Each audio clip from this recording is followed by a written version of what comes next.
So I know that whilst most of my viewers and followers enjoy the social commentary aspects of what I do, there are a few who make plain their dislike of what they regard as my doom-mongering episodes.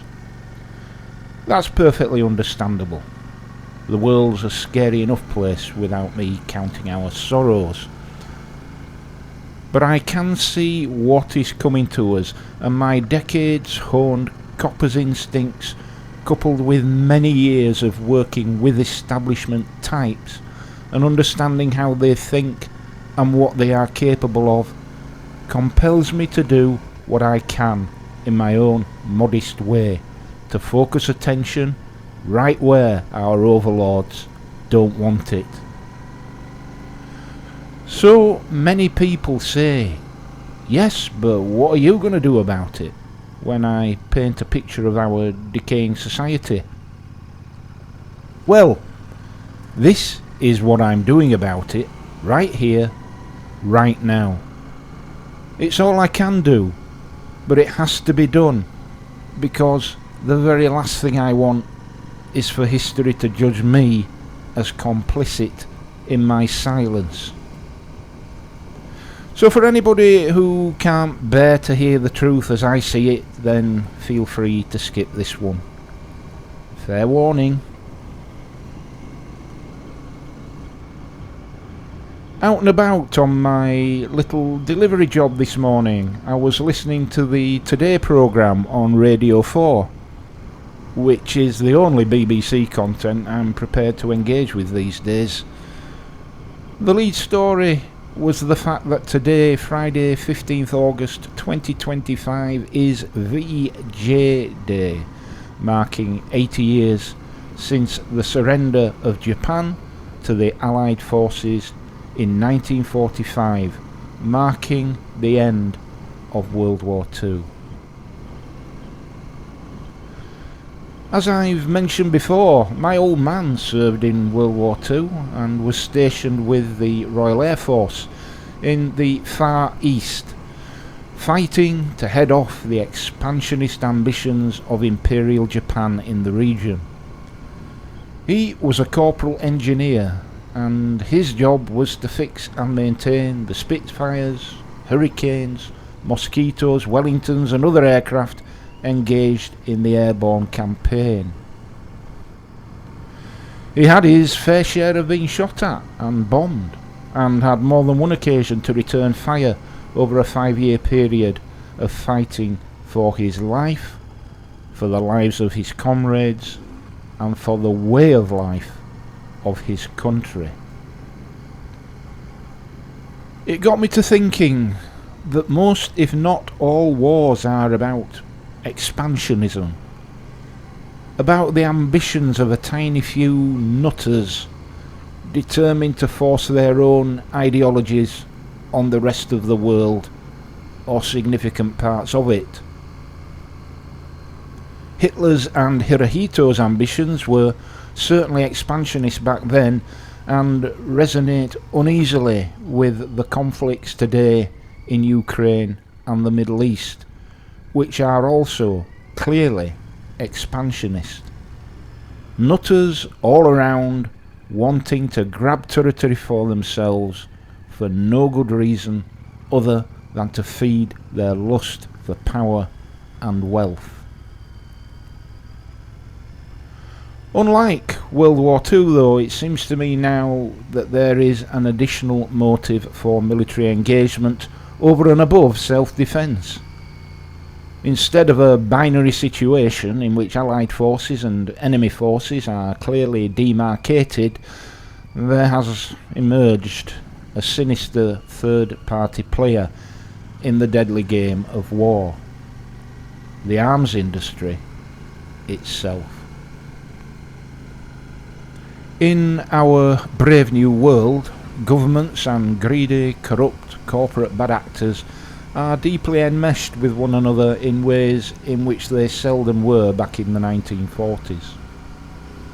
There is, after all, huge wealth to be had by a tiny few who have connections with the arms industry and the private equity, venture capital and hedge funds which own and control it. These powerful forces now have our so-called democratically elected Western governments in their pockets. Every twist and turn of government policy we see now can be explained by the unhealthy, corrupt, subservient relationship our politicians have with corporate power. Why else do you think that every effort to bring to a peaceful end the two conflicts currently raging in the Northern Hemisphere has comprehensively failed, and will, in my view, continue to fail? Think about this. Right now, innocent civilians, including children, are dying en masse. Not just because of the madness of state leaders, but also because of the determination of arms industry oligarchs to continually enrich themselves. This is not some fanciful conspiratorial interpretation up for being challenged. It's a simple and obvious truth playing out in plain sight, if only we would look.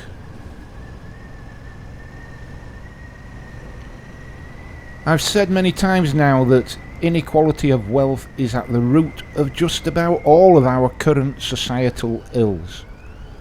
Whilst ever wealth continues to be sucked out of the working and middle classes to feed the ever-increasing greed of the super rich, then you can be sure that we will continue to see our living standards and freedoms decimated. Remember, it's our money, our taxpayer billions, which get ploughed into the arms industry to make those obscenely wealthy people wealthier still. And while ever those billions are being spent on arms, they are not being spent on improving daily life for the population.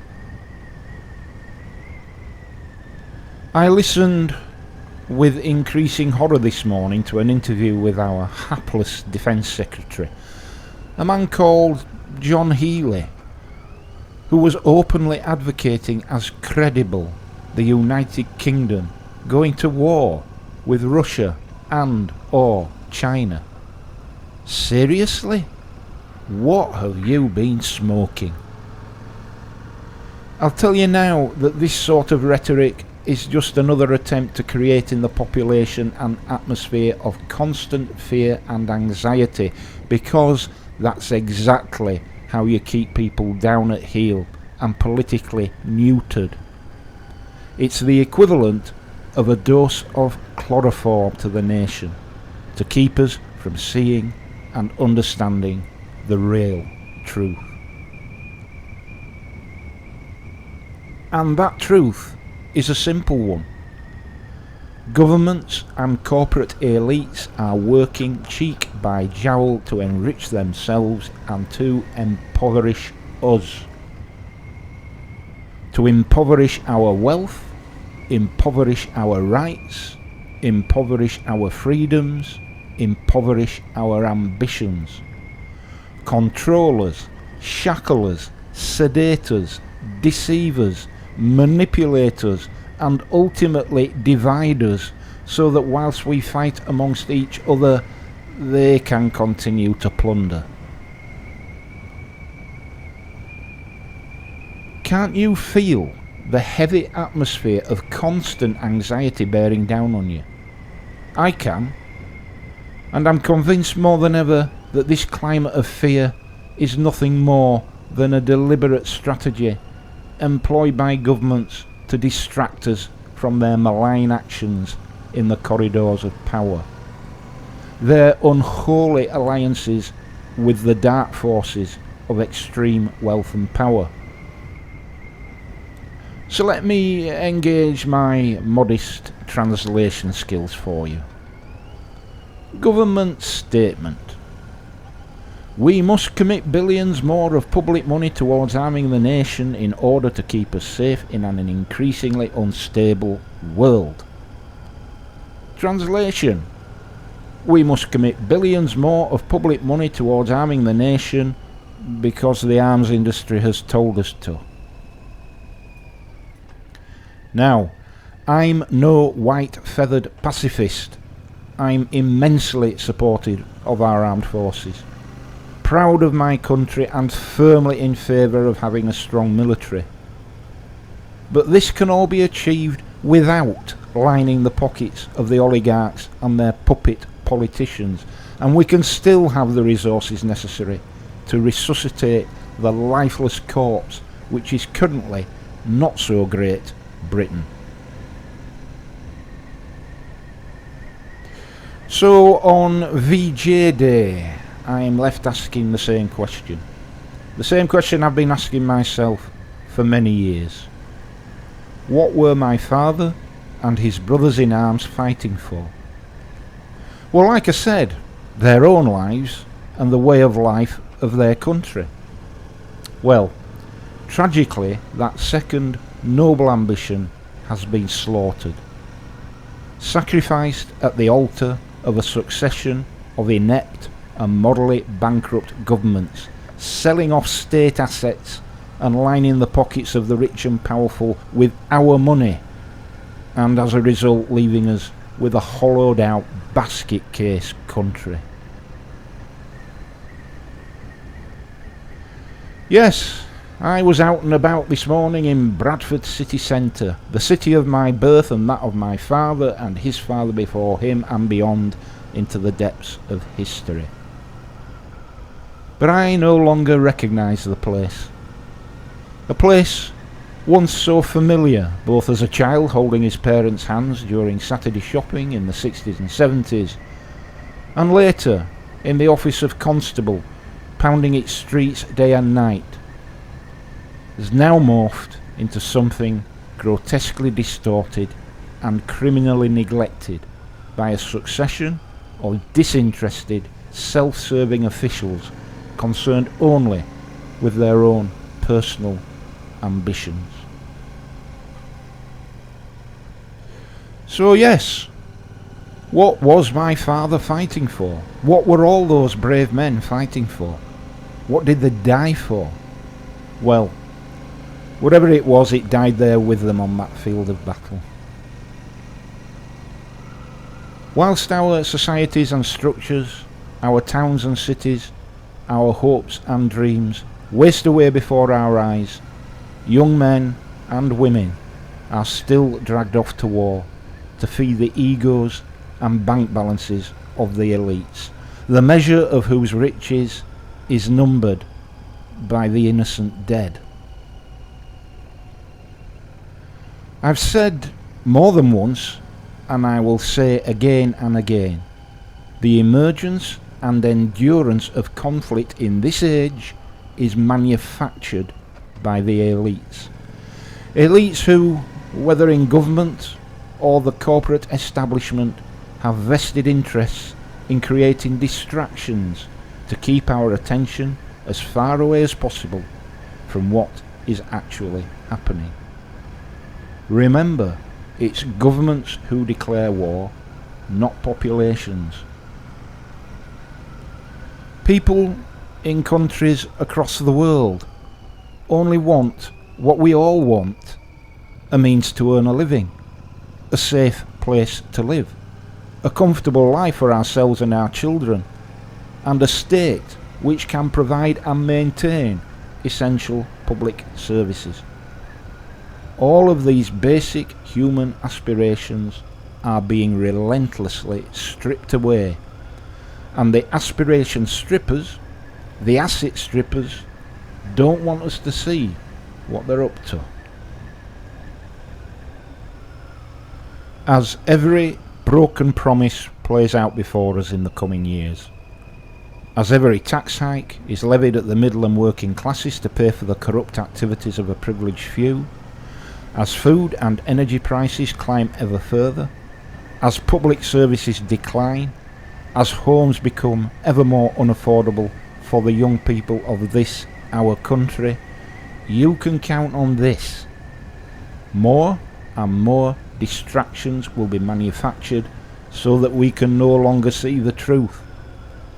And more laws will be created so that when we do see the truth, we dare not speak of it for fear of losing whatever is left of our freedom.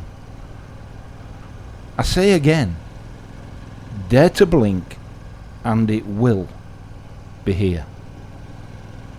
I'll see thee. And the great dragon was cast down, the old serpent, the deceiver of the whole world. What is your name? My name is Legion, for we are many.